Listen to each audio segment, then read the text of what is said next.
The topic and concern of global warming concerns too much emissions of methane, carbon monoxide, and carbon dioxide into our atmosphere. In this video, I will look at the issue from what we as humans can do about it, what corporations are willing to do about it, and why we cannot wait for the government to do anything about it. Are the solutions realistic as a nation, as a world? Are they realistic as individuals or communities? First, carbon dioxide, or CO2, in a correct balance is essential for life on Earth. Without it, there would be no photosynthesis. It is required by differing aquaplants or plankton. Other algae, chloroplasts, and land-based plants, shrubs, trees use their green pigment called chlorophyll and process the energy from the sun, binding oxygen and carbon atoms with other elements to sustain life while releasing oxygen into the atmosphere during the daylight and taking oxygen in during the night. This rotation does not allow too much oxygen to build up in the atmosphere. It is a beautiful symbiotic relationship between plants and mammals. Our Earth's atmosphere has cycles, sometimes too much, sometimes too little CO2. That is why volcanism and wind and rain are the checks and balances. However, what we are concerned about is a slow building excess, which we usually do not react until the crisis stage. Since the atmosphere is not quite there yet, many are devoting their time addressing this issue. It will be impossible to cover all these aspects. So if I don't play your note, too bad.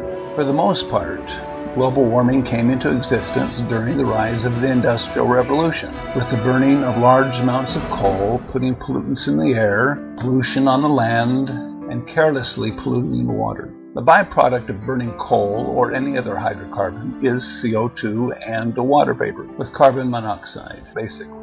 Ideally, when the sun rays travel through space, occasionally hitting a hydrogen atom on its way, the light makes its way through our atmosphere, warming the rocks and water. Then the warmth travels back as a specific frequency of light, known as infrared.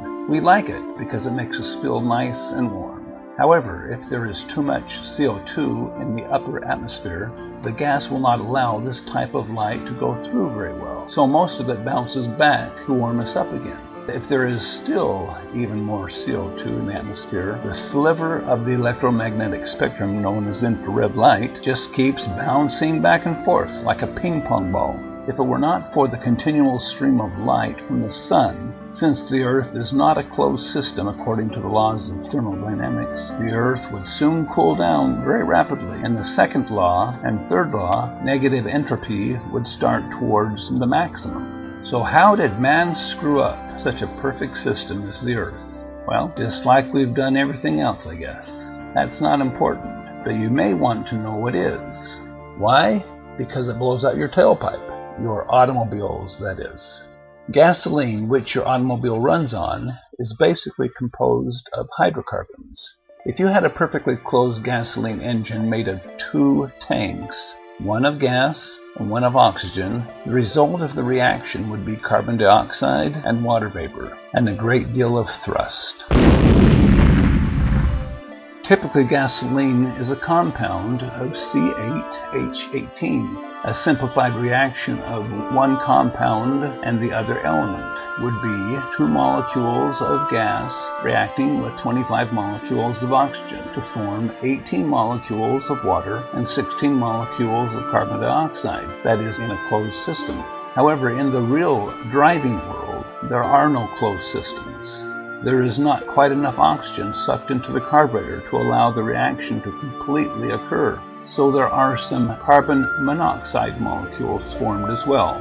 Also, since the oxygen which is provided is brought in by nitrogen from the air into the carburetor or injectors, some oxides of nitrogen are formed as well. Finally, some of the trace elements in the gasoline, such as sulfur, can react to form other elements and other pollutants, such as sulfur dioxide or sulfur oxide.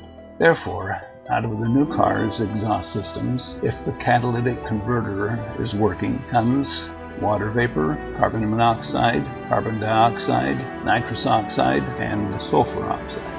The weighing of carbon dioxide tonnage emissions from 1 gallon of gasoline is also very misleading.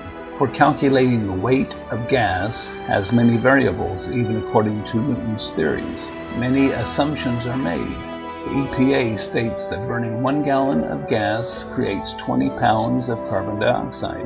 It's complicated. One needs to understand physics and how the law of thermodynamics relate. I will now complicate the issue of global warming by a much greater impact than that of cars or airplanes. Whatever that could be, you ask. But what about livestock? To simplify this, let's just add into the equation cows. Forget the chickens, turkeys, buffaloes, sheep, and other livestock raised to be eaten. Globally, livestock produce about 80 million metric tons of methane annually, accounting for about 28% of global methane emissions from human-related activities. A significant portion of these emissions come from methane, which in terms of its contribution to global warming is 23 times more powerful than carbon dioxide. The U.S. Food and Agriculture Organization says that agricultural methane output could increase by 60% in 2030. The world's 1.5 billion cows and billions of other grazing animals emit dozens of polluting gases, including lots of methane. 2/3 of all ammonia come from cows. Cows emit a massive amount of methane through belching, with a lesser amount through flatulation. Statistics vary greatly on how much methane the average cow expels. Some experts say about 26 gallons to about 53 gallons, while others say it's up to 132 gallons per day. In any case, that's a lot of methane, an amount comparable to the pollution produced by one car in one day. If the sun stays rather cool in its solar minimums, it can help cool down the atmosphere and help reduce the overheating of CO2, which is having a difficult time to cool down due to the large amounts of particulates below. If we as businesses, governments, people take a warning seriously by acting now, not in 40 years, but biting the bullet now, we can bring the CO2 atmospheric amount down, where the natural processes that have been put in place can eventually equalize the problem. In other words, you don't have to stop breathing. The world has existed for thousands of years, with checks and balance measures in place to clean up volcanism. Also, if businesses are responsible and our infrastructure receives the funding now, we can separate the wastewater from the rainwater and stop overloading the natural cleansing of the bacteria in our rivers and streams. Hollywood has had a heyday during the last few years in the apocalyptic type films. I have to admit that I've enjoyed some of the productions. Others have been scripted very well and are not far from science fact. And so I conclude, are we selfish enough to continue to ride down the interstate as the only passenger in our vehicle, wondering why in the hell is the traffic so congested?